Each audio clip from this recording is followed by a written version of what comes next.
The American Broadcasting Company presents Pat Novak for Hire.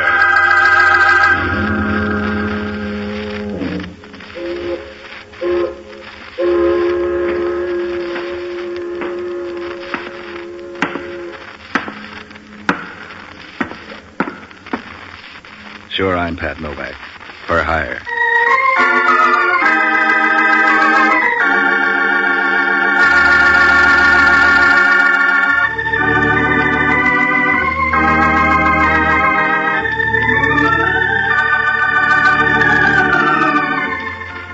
That's what the sign out in front of my office says, Pat Novak for hire. It's about the only way to make a living down on the waterfront in San Francisco. Because if you ever tried to practice the 10 Commandments down here, they'd steal 9 of them and frame you with the other. So I rent boats and do whatever else comes in handy to make a buck change pockets. Sometimes the hustle pays off. Sometimes you get lumps instead. Last week it was neither of these. I hung around my place at Pier 19 day after day and nothing turned up at all. Just when I began to wonder if people had forgotten how to phone, a babe gives me a jingle. She sounds nervous and talks about trouble. Asked me to come up and hold her hand.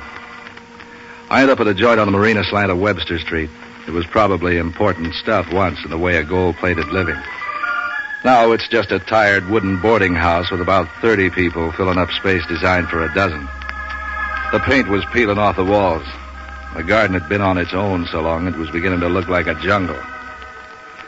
When I rang the doorbell, I'd have given even odds a zombie would open it. I was nearly right at that. It was Hellman, a detective from City Homicide with a disposition made up of equal parts of hating people and confusion. Right then, though, he wasn't himself. His fat face was wrapped in smiles. He looked like a cat who'd learned to open the icebox. Sorry, Novak, we don't want any fish today. You're being glad. Somebody must have broken their neck. You're wrong. Again, and as usual. Somebody had some sort of bad luck. As bad as you can get. Dead, huh? You're too late this time, Novak. The killer's already in the bag. And you got the drawstring. I'm not complaining. Now scamper off somewhere and find another sucker. Put the brush away, Hellman. If you got the killer, it's even money. It turns out to be 4 other people. I don't know. The department managed before you dragged into town. We stumbled, but we got by. You can say that about a wine bum. I can make it fit you. Stumble on out of here, Novak. Yeah. But first, who done it? The landlady. She evicted a guy named Burke, the hardware. He didn't live here. He rented a room for some kind of an office. He was a freelance bookkeeper. She said he made too much noise working his machines at night. Did she confess? It's open and shut, Novak. No room for your chisel. Well, if she confessed, maybe you can pin it on her. What do you mean, pin it on her? The way you work, you couldn't prove Warren's governor. That's not my department, but keep on being smart and see if I can prove you'll fit in one of our cells down in Kearney Street. Don't strain your head, Hellman. I don't want any part of anything you're near, including this place. I'll buy that, too, and I'll breeze out of here. When the press shows up, don't worry about giving him your best profile. Either way, you'll look like a sack of potatoes. Either way, you look like a sack of potatoes. Gee, that's good, Novak. Before you tell Hellman that, you better go somewhere and grow a little. Look, Novak, how'd you like a tip on a horse? I got a hot one in the 5th at Del Mar tomorrow. I got a tip for you. Get out of my hair before I have to comb you out. Gee, Novak, that's no way to talk. I could be your friend.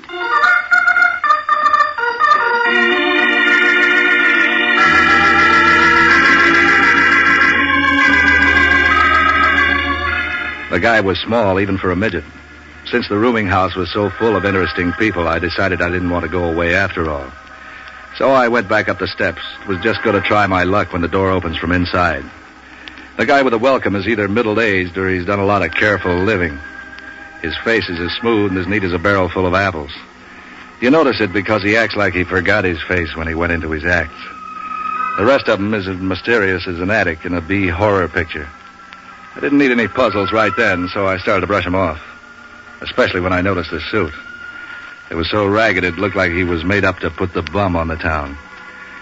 But then I decided to play it for the laughs. How would you like to make some heavy money in a hurry? I quit buying oil wells. I'm not fooling, would you? Who are you? Name's Jack Lansom. I'm Burke's assistant, or used to be. Yeah, he looks like quick, easy money. For an undertaker. For you, too. Sure. Why not? And how? Burke has some papers in his home safe that I don't want pawed over by any flatfoot snooper. They're my papers. Burke just kept them there for me. I want you to get them. I don't see any splints on your legs. I can walk, but I can't leave. Hellman's going to question all the tenants. So what do I do? Go to this address. It's on Nob Hill. Here are the keys. It's a wall safe, not a combination. Just 2 locks you have to open at the same time. The papers are in a sealed envelope marked Lansom Private. Get it and bring it here. I don't know. When a guy dies, the feds move in. They'll want to list his stuff for taxes. These aren't financial papers. They're just some private letters and things. I don't like flirting with the FBI. How would you like to flirt with $1,000? If the stuff's worth that much, it must be hot. I need those papers. Do you get them for me, or do I phone somebody else? I could change my mind. Here's $100. There's 900 more when the stuff's in my hands. You had me fooled there. You don't dress to fit this kind of dough. So I saved my money. Are you going or not? Give me the keys. Lots of luck, Novak. Hey, Novak, wait a minute. About that horse. Go get a glass of water and drown yourself.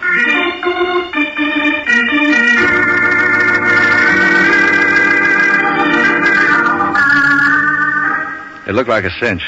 I flagged the cab up to the place on Nob Hill.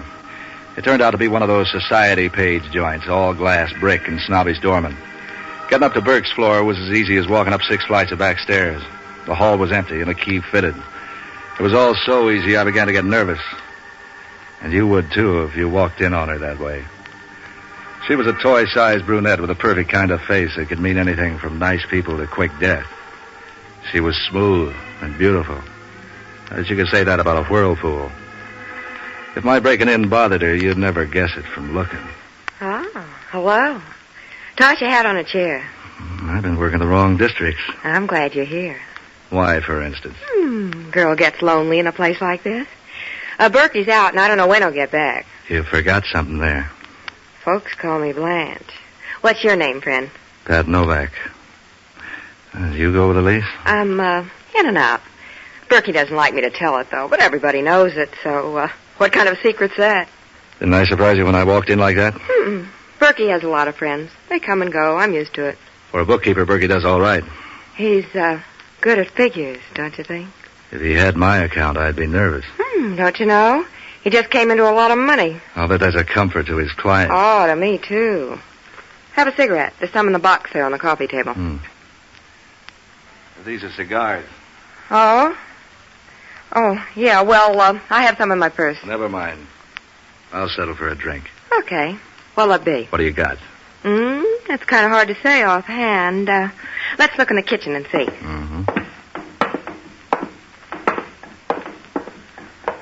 It ought to be up here. But it isn't. I knew a girl that way once. Berkey must have moved the bottles. Look around. Try those cabinets. Oh, I'll get there. Hey, wait a minute. Take it easy. What's the matter?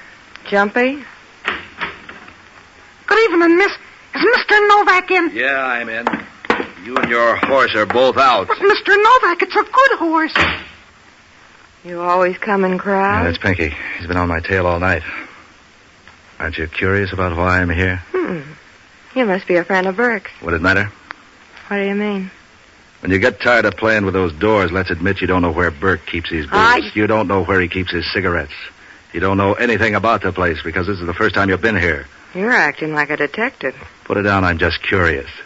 And you can still fill in my question. Why not say I, wandered into the wrong apartment? You don't seem anxious to get out. Maybe I like the company here. Come on in the living room. He probably has the liquor in there. That isn't what you were after. Why don't we settle for my being lonely? The town's full of lonely babes. None of them look like you. I know a cure. Do you? Let me guess. Well, I guess when you can be sure. Like this. Now I know. Fill me in on the rest of your visit. I'm busy. Or, I could be. All right, let's close the post office. Did you get the papers? I could sulk. Men don't usually treat me that way. They'd live longer if they did. Look, baby, I'm not swinging any bats until I know who's pitching. Do you give with where you fit in, or do I have to bend it out of you? You know, I think I could like you. The dame gets tired of men she can twist around her fingers. Yeah, sure. I'm fascinating. Give. Don't flex your muscles. I'll tell you. Denver Red sent me. You're sure it wasn't Pittsburgh Pete or Chicago Clark? He's real. If you aren't too particular about what you call a man. He owns a nightclub called the Knife and Fork out on Geary Street. Then what? He sent me to get some papers Burke has hidden around the place. A small envelope. Did you find it? Sure. Here it is. You want it? You give up easy. I don't have to do this sort of thing to get along. I told Red that. What else are you going to tell him? I'll tell him you took the papers away from me. Unless you got a better idea. Put down your flaps, sister. What if I didn't go back to him? What if I went with you? I don't like your recommendations. Don't worry. I won't pretend I wouldn't drop you as soon as I found a better man.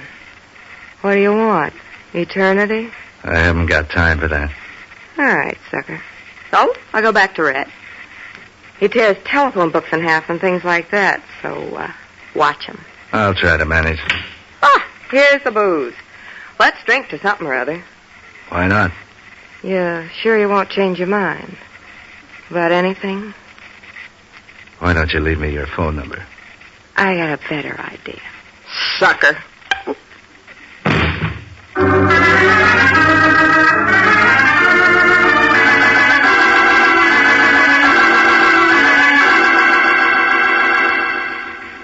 She timed it, but nice. I hardly started to get my hand up before she hit me with a bottle. The room began to spin, and I tried to stand up, but my knees gave way. I could hear her footsteps a long distance away, running. Then the door closed.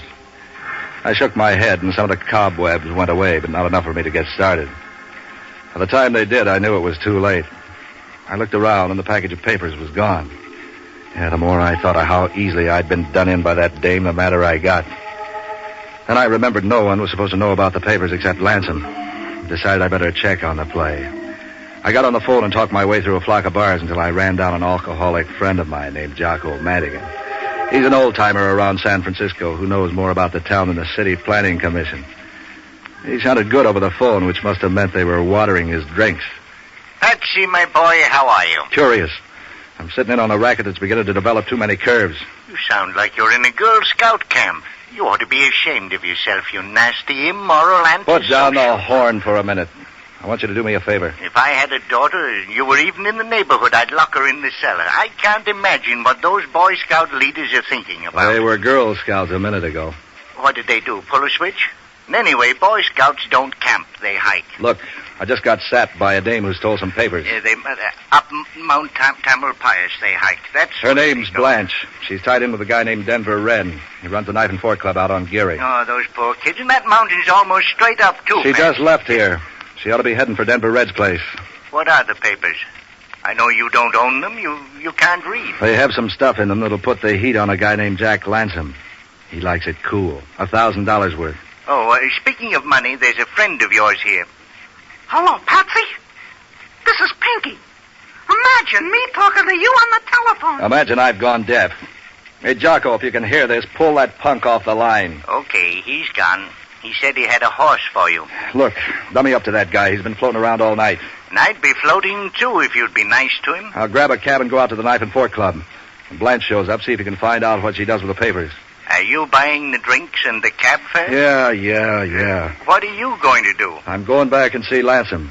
This was supposed to be a closed deal, and will you hurry? The dame will be there and gone. Don't worry about me. You couldn't keep me away from the place. I'm growing wings. Yeah? Why the sudden lather? Well, if you're buying the drinks, there's no use my scrimping. I'm suddenly developing an awful longing for some good, well-aged scotch. So long, lover.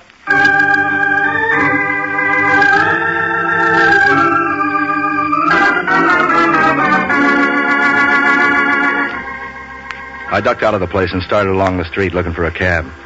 It was growing foggy and I couldn't see very well. In fact, I could see so little I didn't notice the car drive up. I could hear the driver all right. All right, Bub, inside the car. You must not like arguments. Don't think it won't shoot either. Get in.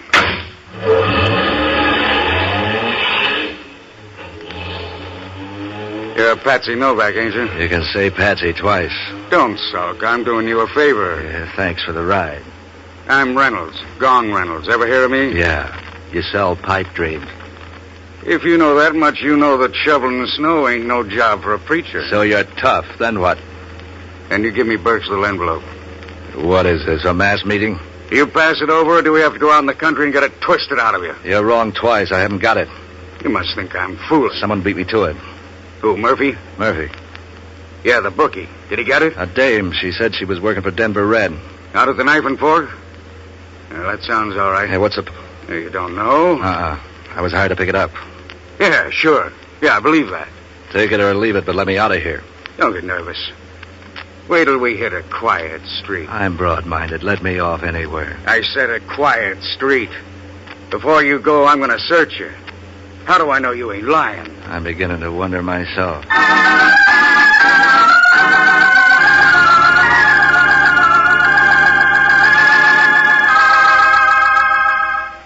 Reynolds was a nice guy for an opium peddler. No bumps, no scars.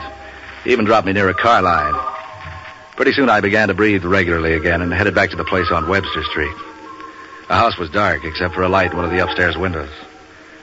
Just as I was leaning on the bell, I hear someone coming up the steps behind me. I wish you'd stay put, Mr. Novak. Now, about that horse. He's a beautiful animal. Affectionate. Look, I'm tired of this shadow act. What's your pitch? Straight over the plate, Novak. I'm doing you a favor. Someday I may need one from you. I'm far-sighted. Well, I'm nearsighted. Come here. Hey, cut it Light up and be somebody. What's your racket? Put me down, Novak. I got connections. You can't scare me. Yeah, I can try. Going in for kidnapping midgets, Novak? Put him down and come on in. I don't want to draw a crowd. Make this the last time I see you, Pinky, or I'll fix it so you wish you had. Who was that? I don't know. I'm beginning to get curious. Forget it. You got the envelope? No. Don't sound so cheerful. Why not? Somebody changed my mind. Too much competition. Keep it understandable. What do you mean? Every tough monkey in town is after those papers, and Denver Red has the inside track. Who else? Tell me about the others. Why didn't you tell me? I didn't know about them. I know how you feel. I didn't know a lot of things either, but I'm beginning to learn. Start talking. Burke used to keep books for a lot of guys around town. That's where he really got his money, covering up the racket profits from the revenue boys. Don't stop there. That's all I know. That's not enough. All right.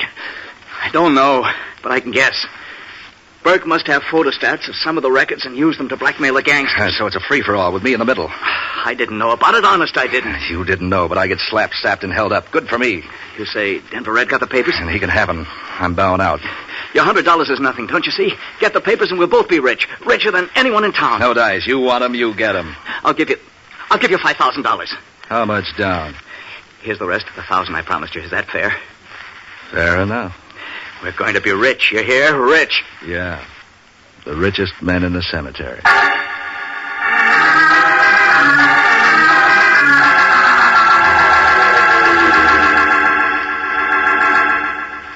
Lansom must have thought I was the biggest sucker in the city. I was through with the papers as soon as I discovered how hot they were.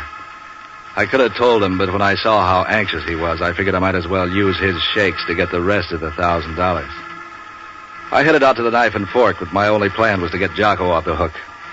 After that, I wanted a lot of time in the country until things cooled off. The joint was out near Golden Gate Park, one of those community center places where you get everything that'll go in a stomach, including bicarbonate. The brunette doll was nowhere in sight, but I saw Jocko over at the bar wrestling with a double-sized highball, eased over beside him. Well, if it isn't the Boy Scout, Patsy Novak. That stuff's beginning to eat into your head, Jocko. Don't you worry. My lobes are functioning smooth as ice in a glass. What can I do for you after you pay the bill? Did the Dame Blanche show up here? Yeah, about half hour ago. What kept you? She's pretty. So's a tiger. Where is she? She and your friend Denver Red went upstairs. He has an apartment up there. Now, that's the way to live. If he bored a hole in the floor and ran a pipe down to the bar... Did you see the papers? No, and do you know a guy named Reynolds, Gong Reynolds? We've met. He was in here. He looked around and ducked out. Did he go upstairs? I don't know.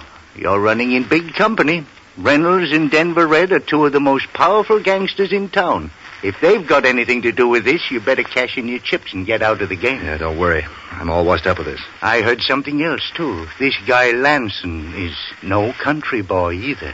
Measure him for me. The grapevine has it he used to be a member of Murder Incorporated, the Brooklyn outfit. He got out before they grew into big-time operators. Three of a kind. What do you know about Murphy? Don't tell me Murphy's in on this. Murphy's got the horse wires sewed up. He sewed it up with bullets. Let's get out of here. Yeah, I will in a minute. How do you get to Denver Red's shack? The entrance is outside, but what do you care? Let's get out of here. In a minute. Patsy, they're hotter than summer in Panama. Leave them alone. I'd kind of like to see that envelope. Try the post office. It's full of envelopes. Yeah, not this one. You coming with me? No, Patsy. If you've lost your mind, you've lost it alone. I'm beginning to wonder about that. Well, so long, lover.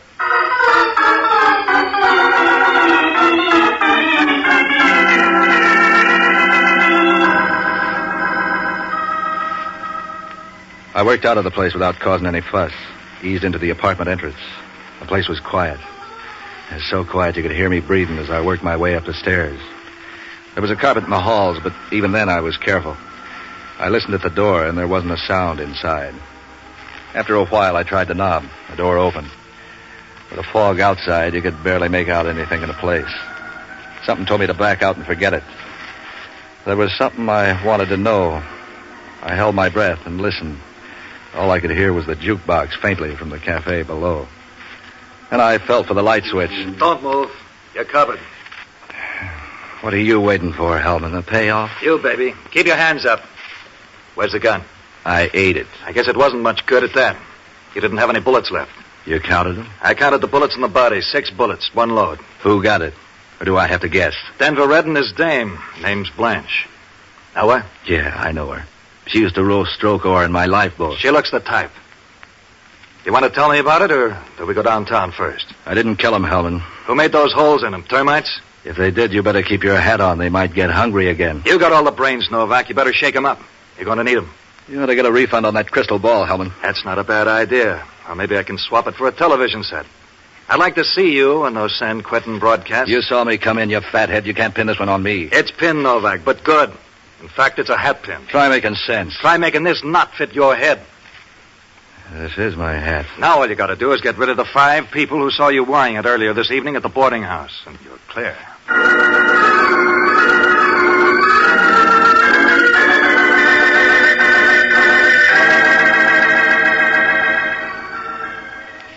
We were halfway down to the Hall of Justice before I could talk Hellman into giving me another chance. Murphy was really the one who cinched it. I picked him up by phone at one of his bookie joints with Hellman listening in on an extension. Yeah, it was short and sweet.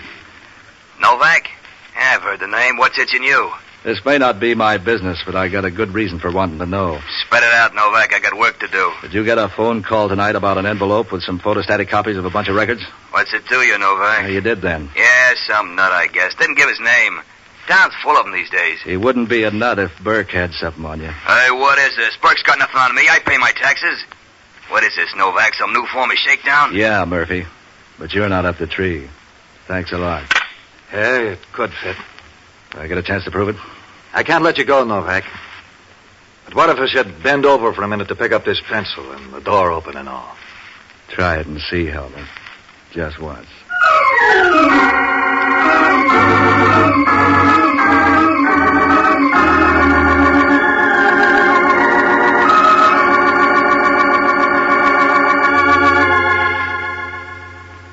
After that, I began to figure my bad luck had run out for the day.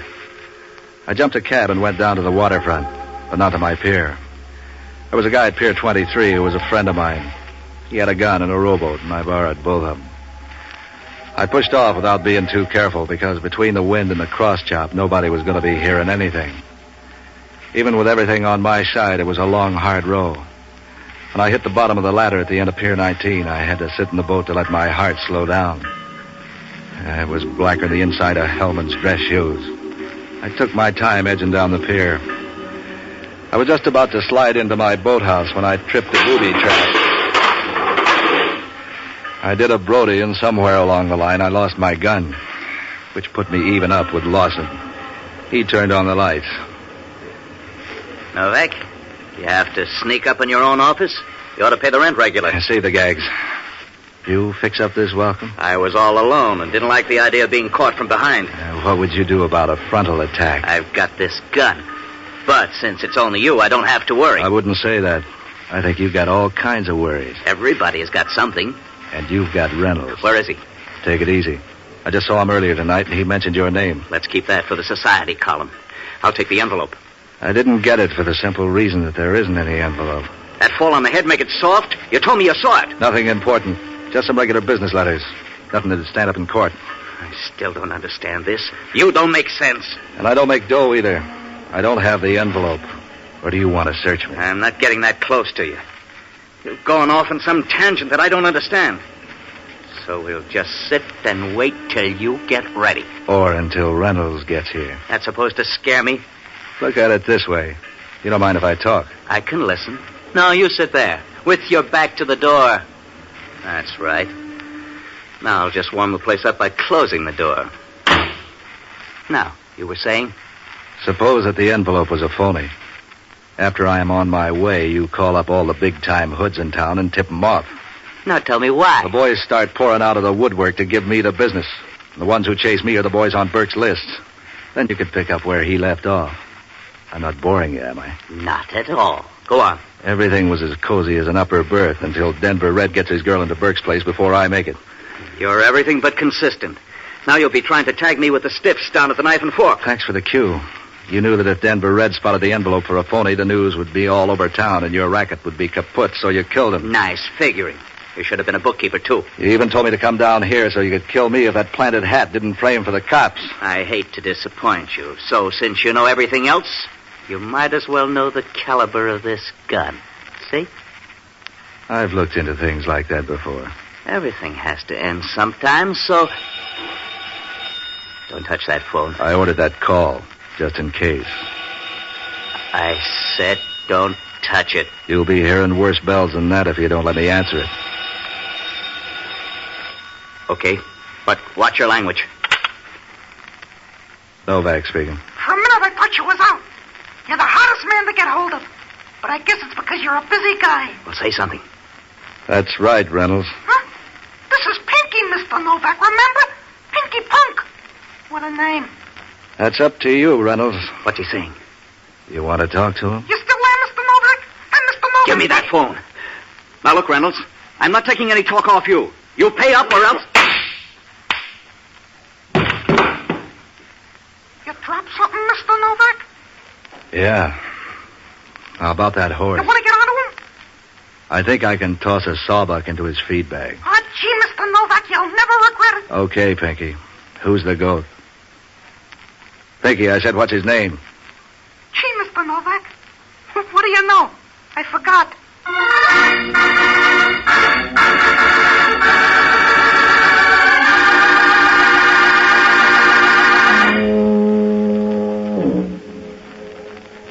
Pinky might have forgotten, but Lansom's memory was good. I handcuffed him to the chair and told him Reynolds would be down in a half an hour. Then gave him Hellman's phone number. He confessed to everything after sitting alone in my office for a while. I know how he felt. When the feds got the news, they moved in with a fine tooth comb, but they never did turn up anything. Nobody ever did. I'm pretty sure of that. But now and then I get the idea maybe I'm wrong. So I start nosing around for those papers. I never find the things. I usually find Reynolds instead. He's beginning to get gray. Who killed the bookkeeper? That was the landlady. Yeah, Hellman got her a room, too.